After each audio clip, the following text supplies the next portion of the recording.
Give it up for Tim and Kenny. Huh? Give it up. Give it up. I wish my parents were as adorably in love as these two. It's really so nice to see that in this day and age. Are there any parents here? I mean, professors? Are there any professors here? Can I be a little gross? I might be a little gross. Let's see what happens. So first off, public service announcement. If any of you have friends who are under 30 and losing their hair, please don't show us pity or feel sorry for us. Anytime that happens to me, I get all awkward and I'm like, oh, no, but really, it's pretty great because I save a lot of money because I don't get haircuts, I just do it myself. And I have my shampoo like once a year, so it's really not a big deal. And I don't pay for dates anymore because nobody says yes anymore. Only you can stop the awkwardness. But I'm over that. I'm a confident man living in New York City, and it's awesome. It's really crazy being a med student and living in New York because it's just really, really busy all the time. Am I right? So it feels kind of like the only time you get to yourself anymore is the time when there's the most number of people around you, like on the subway. So you feel really anonymous, you know? So I feel like I get my privacy on the subway, which is really, really nice. But this one time I was sitting there and I was jamming out to my iPod with headphones in, and this huge guy with these big exposed arms, tattoos, and like completely huge muscles sits next to me, and I'm petrified. But I don't want to show him that I'm weak, right? Because I am weak. But I don't want to show that to him. So my plan is to just look really tough. I mean, hey, that is a mean face. That's not funny. So I look really tough, which was easy when I was listening to the Wu-Tang and cat moves everything around and grin, right? Easy. But then my Disney playlist came on. That was a little more difficult because I really identify with Ariel and the Little Mermaid. So outside I was still looking tough, but on the inside I was like, up where they walk, up where they run, up where they stay all day in the sun. But on the outside, let's raise it. I had my mean face on, and I started to get confused. I was like, under the sea, wish I could be part of the world. And I broke down and I cried on the freaking subway with this big scary man next to me, and I was so embarrassed and I was petrified, first of all, that he was gonna hurt me because he was so scary, and I heard a sound, and I looked over, and he was crying too. And I realized that my headphones were on really loud, and those things leak noise. So he was listening the whole time, and he just said one thing, he just said, Ariel just wanted to be free, man. And then he hugged me. And those huge arms were the warmest, safest place I had ever been in my entire life. For 9 subway stops, this man caressed me and made me feel love, which has never happened between 167th and 96th Streets.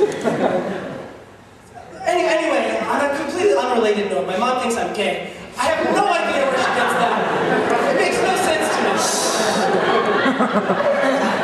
I was shocked when she told me I had to sit her down. I had to say, Mom, it's not what you think. I'm not gay. And she said, don't lie to me! Like she was shocked. And I said, no, like I like girls a lot, and I think about them all the time. And I've touched girls before. One time a girl let me touch her. That was the best time of all because she didn't get mad or anything. But she refused to believe me, which was shocking, mostly because this woman actually walked in on me kissing a girl one time, and she didn't even remember it.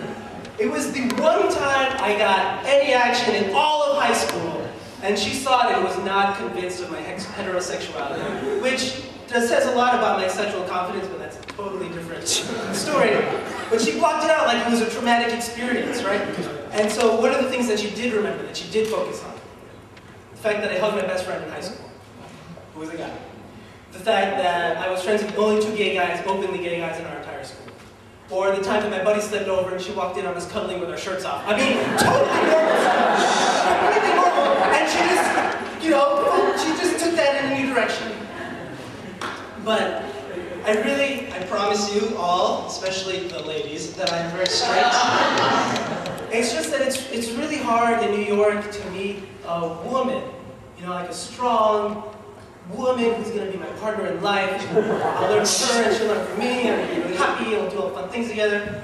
It seems all I've been meeting in like bars and clubs is females, which is what I call them because they charge a fee every time I try to interact with them. Right? So, obviously none of the women here, but these girls at bars, if I want to talk to them, I gotta buy them a drink. First kiss, gotta buy her dinner first. Today I hugged a girl and I lost $5. I don't even know where it went. It just vanished. But on the other end of the whole dating scene is that long distance relationship. How many people here in a long distance? Yeah, you don't, this is one guy. More people than raise their hand. This is what happens. I have nothing.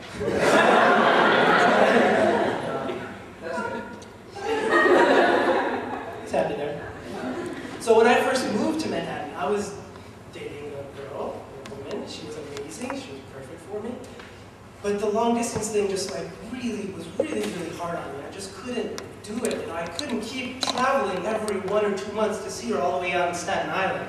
It was just too damn hard. I mean, I had to take a train, and then another train, and then a boat, and then a bus. That took like 2 hours.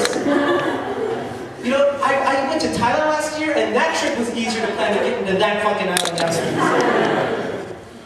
But the crazy thing though is that even though we ended up like not really being together, it wasn't really a huge loss because I realized sometimes you just know that someone is not right for you to marry. I'm not going to marry this woman, so it was okay to me that didn't work out. She was great, it's just that her arms were too small to really make me feel loved. So that's my time, everybody.